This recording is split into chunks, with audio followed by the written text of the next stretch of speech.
And this is the biggest time of the year in the state of Louisiana. It is the LHSAA football playoffs, and we're going to get it going this Friday on the Hash It Out Show Game of the Week. The Northside Vikings comes to New Orleans to take on the LB Landry Two. Get the ball in, Buccaneers. ball. We're here Okay. with the Right, head I coach on them. of the Northside Vikings. We have head coach, and I hope I get the name right, Jacarde Carter. Yes, sir. How are you, That's me. coach? Appreciate you for having me, man.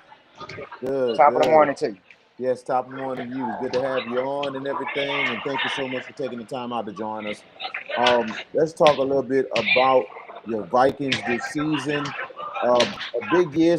It's been a program that's continuing to try to make a comeback since the great days of Northside in the late '90s to 2000s. But you guys are trying to get things back into it. What are your thoughts on how you've been making progress with the program and everything since you have taken over? We definitely made some progress. First season we had 3 wins. It wasn't not it's far from the best.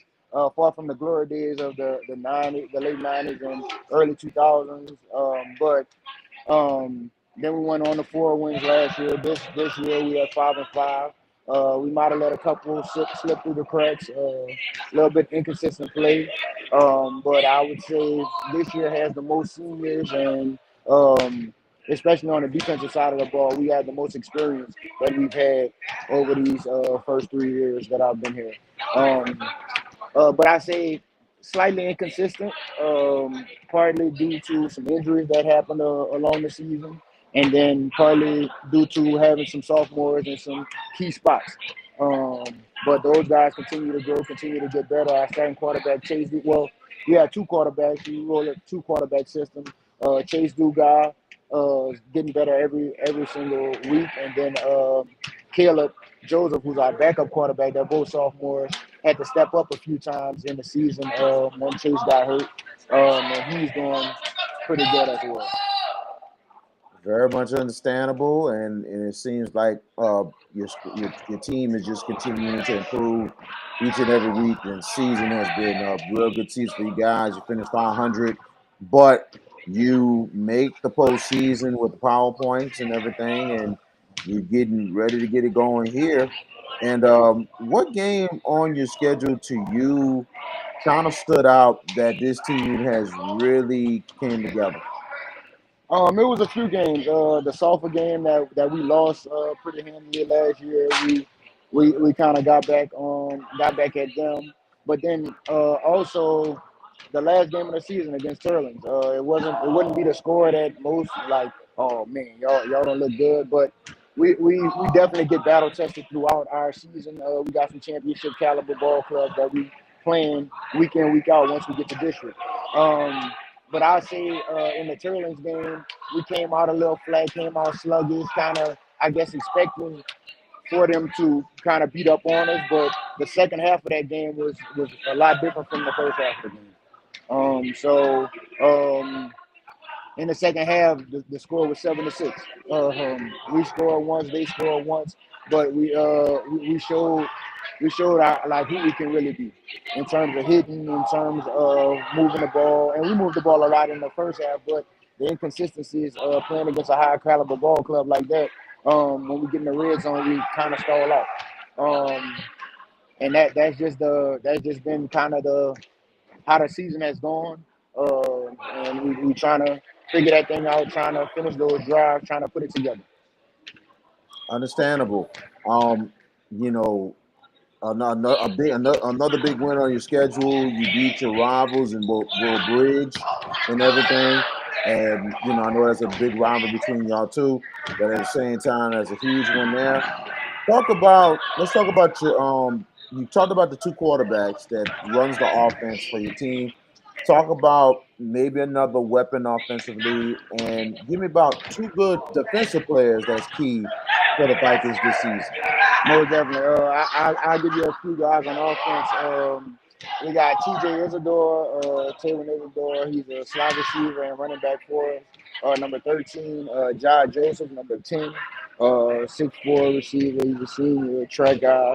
And then Javante Broussard, who was number 1 for us. He's a sophomore this year, and he had broken his collarbone in week 4, so he's been out the bulk of the season. He'll be back this week. So number one, Javante Broussard probably make some splash plays for us this week. From a defensive standpoint, I feel like our anchor is going to be number 2, Jacarde Felix, inside linebacker. But we also have Peyton Boyd, number 5 at free safety, and Kevin Moots on number 0. All those guys, seniors, kind of been in, or definitely been in the program for 4 years. Just kind of end off on a good note. What were your thoughts on that Sunday when you and your team found out that you guys have did enough and made the playoffs and everything?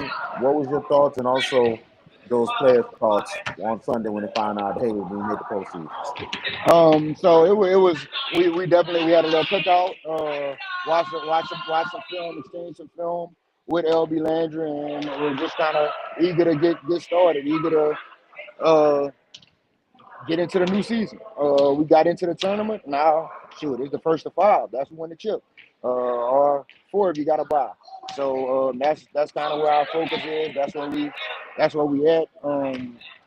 Shoot, just trying to enjoy the moments and keep on building.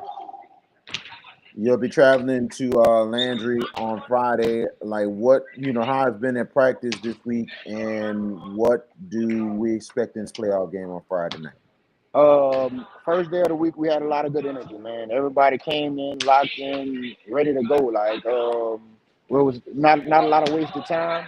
Focusing on the details, man. They got some good athletes over there, and we saw that on film, man. And they do a good job of getting it to them in space. They can run. They can definitely run. And aggressive on the D line. We've seen all those things. Number 2 is a rangy safety. So we've seen all them things on film and just got to prepare for them. Um, but the energy was amazing yesterday. That's good. That's good. I know it's gonna be a little bit of a ride Friday, probably about 2.5 hour ride, 2.5 to 3 hours to get to New Orleans slash Algiers to Morris FX Jeff Stadium. But how's the fan base been so far and everything, and what the atmosphere we're expecting on Friday night? I know the fan base is eager to hopefully hit the road and come check out the Vikings. Yes, sir. We getting a fan bus to come out there. Our band also gonna be out there. All of our pep squad, cheerleaders, all those people will be out there with us. Um, but appreciate y'all for having the show, so the people who aren't fortunate enough to come out there can come. But I feel like the fan base has been locked in, especially since homecoming, man. I feel like we got the best homecoming in the state. Bar none. Like sure, we got about 5,000 to 6,000 people in a small area. It looked like a little HBCU out here for homecoming, and we just had that week 9. Um, then week 10, senior night, we had a good crowd out here again. So hopefully we keep that momentum rolling into New Orleans.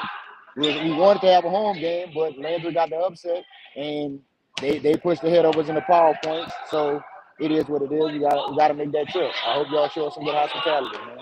Absolutely, absolutely. And I looked at a lot of video from your homecoming, and I'm talking about highlights wise overall. I mean, wow. That's an unbelievable atmosphere, and it looked like more like a Agreed. alumni picnic than anything else. But this Yeah. was homecoming, and y'all showed Exactly. up and showed out, man. That was amazing. Man. That's been pretty consistent since I've been back. The people showing up, showing out, and it's like a big cookout, a big reunion. Everybody come to see their classmates, and nothing but good times, man. So many people in one area at one time, just all for the same cause, all to just enjoy each other, and that's beautiful.